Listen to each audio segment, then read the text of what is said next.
প্রিয় দর্শক বন্ধুরা, আরও একবার আপার প্রাইমারি থেকে বছর শুরুতে অত্যন্ত গুরুত্বপূর্ণ খবর আপডেট। বছর শুরুতে বন্ধুরা এবার ভাগ্য কাদের খুলতে চলেছে, ভেরি আর্জেন্ট নিউজ আপডেট, তাই আর্জেন্ট ভিত্তিতে এই ভিডিওটা আপনাদের জন্য ক্রিয়েট করা। ভিডিওটিকে শেষ পর্যন্ত ওয়াচ করবেন, কোনোভাবে স্কিপ করবেন না, চ্যানেলটিকে এখনই সাবস্ক্রাইব করে নিয়ে সঙ্গে থাকবেন। চলুন কথাবার্তা না বাড়িয়ে আমরা মূল টপিকে ফোকাস করি। বন্ধুরা, উঠে আসছে বর্তমান সিচুয়েশনে দাঁড়িয়ে আপার প্রাইমারি থেকে বড় খবর আপডেট যে বছর শুরুতে এবার ভাগ্য কাদের জন্য খুলতে চলেছে। বন্ধুরা, এই বিষয়ে যে খবরটি জানা যাচ্ছে যে এই জানুয়ারি মাস কিন্তু অত্যন্ত গুরুত্বপূর্ণ হতে চলেছে থার্ড কাউন্সেলিং প্রসঙ্গে সম্ভাব্য শিডিউল নোটিফিকেশন আসার বিষয়ে। বন্ধুরা, আরও একবার জানিয়ে রাখি, বছর শুরুতেই এবার কাদের ভাগ্য খুলতে চলেছে সে বিষয়ে জানবার জন্য এই জানুয়ারি মাস অত্যন্ত ভাইটাল হতে চলেছে, অত্যন্ত গুরুত্বপূর্ণ টার্নিং পয়েন্ট হতে চলেছে। যে সমস্ত প্রার্থীদের ভাগ্য খোলবার অপেক্ষায় রয়েছে সেই নোটিফিকেশান এবং শিডিউল।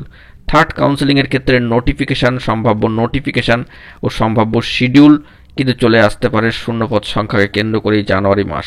জানুয়ারি মাসটা গুরুত্বপূর্ণ সব দিক থেকেই, এবং অন্যদিকে যে সমস্ত আইনি জট রয়েছে সেইগুলোও কিন্তু একটু লক্ষ্য করবার বিষয়। পাশাপাশি ইন্টারভিউ বঞ্চিতদের যে এসএলপি সুপ্রিম কোর্টে রয়েছে সেটি জানুয়ারিতে মুভ করানো হবে কিনা বা সেই বিষয়ে কোনো উদ্যোগ নেওয়া হচ্ছে কিনা বা কতটা কাজে গিয়েছে সেই বিষয়ে কিন্তু আমরা খোঁজখবর করছি।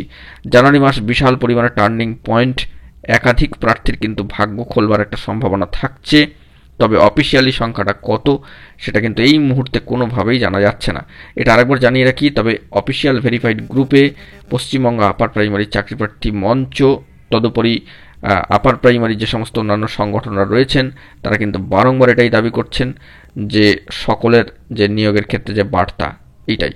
তো সেই দিক থেকে দেখতে গেলে মহামান্য কলকাতা হাইকোর্টের ডিভিশন বেঞ্চ 11 নম্বর কোর্টের 14,052 নিয়োগের পক্ষেই কিন্তু অর্ডার রয়েছে। সর্বোচ্চ ন্যায়ালয় সুপ্রিম কোর্টেরও কিন্তু যে সবুজ সংকেত সেটিও কিন্তু রয়েছে। তবে পশ্চিমবঙ্গ আপার প্রাইমারি চাকরি প্রার্থী মঞ্চ ওয়েটিং প্রার্থীদের একটাই দাবি যে অল ওয়েটিংকে ক্লিয়ার করা হোক। তবে বছর শুরুতেই এবার কত সংখ্যক প্রার্থীর ভাগ্য খুলতে চলেছে তা জানা এখন শুধুমাত্র সময়ের অপেক্ষা। সম্ভাব্য এই জানুয়ারি মাস খুবই গুরুত্বপূর্ণ। দেখা যাক পরবর্তী ক্ষেত্রে কি খবর আপডেট উঠে আসে। এখন এটুকুই, সকলে ভালো থাকবেন। জরুরি আপডেটগুলি পাওয়ার জন্য চ্যানেলটিকে সাবস্ক্রাইব করে সঙ্গে থাকবেন। ধন্যবাদ।